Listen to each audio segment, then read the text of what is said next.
Presque 8 milliards d'êtres humains vivent sur Terre en ce jour, et tous, quelle que soit leur origine ou leur culture, disposent d'une puissance sensorielle énorme et totalement occultée par le paradigme culinaire. Cette puissance est en eux, en vous, en moi, gravée dans nos gènes, et l'expression de ce pouvoir ne dépend que de son initialisation, que de la connaissance, qui est une clé fondamentale de la liberté. Avec ce cycle de vidéos, je vais tenter de vous ouvrir une voie. Bonjour à tous et bienvenue dans cette nouvelle série de vidéos. Et dans la première, je vais vous expliquer mon objectif.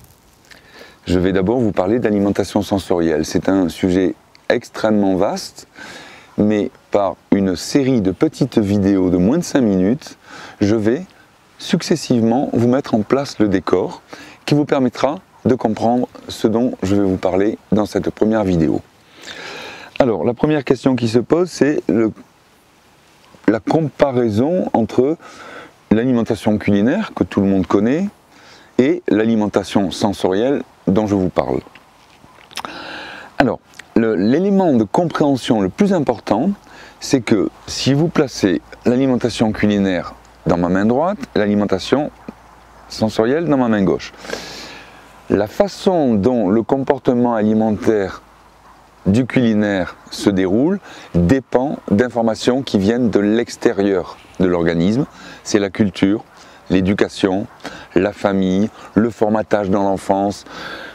Reste à table avant d'avoir fini, tant que tu n'as pas fini, mange des légumes si tu veux manger du dessert, arrête de... etc., etc. Vous connaissez tout ça. Mais ça, ça vient de l'extérieur, comme je viens de vous le dire. Et l'alimentation sensorielle, c'est tout à fait autre chose. Ça réhabilite un système sensoriel hautement sophistiqué, mais qui a disparu de notre visibilité. Alors pourquoi ça a disparu? Parce que la subtilité de ces messages est telle que le culinaire a recouvert ces subtilités au point que on n'y voit plus rien sur ce plan-là.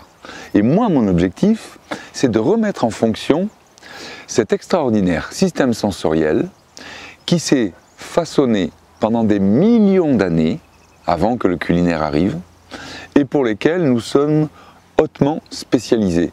Sauf que cette énorme puissance ne vaut qu'à la condition que les aliments soient crus, non transformés, que leur disponibilité soit conforme à la nature, que tout un ensemble de paramètres soit respectés, des paramètres qui n'ont rien à voir avec le culinaire et qui sont un petit peu des canards boiteux dans l'histoire de l'art culinaire.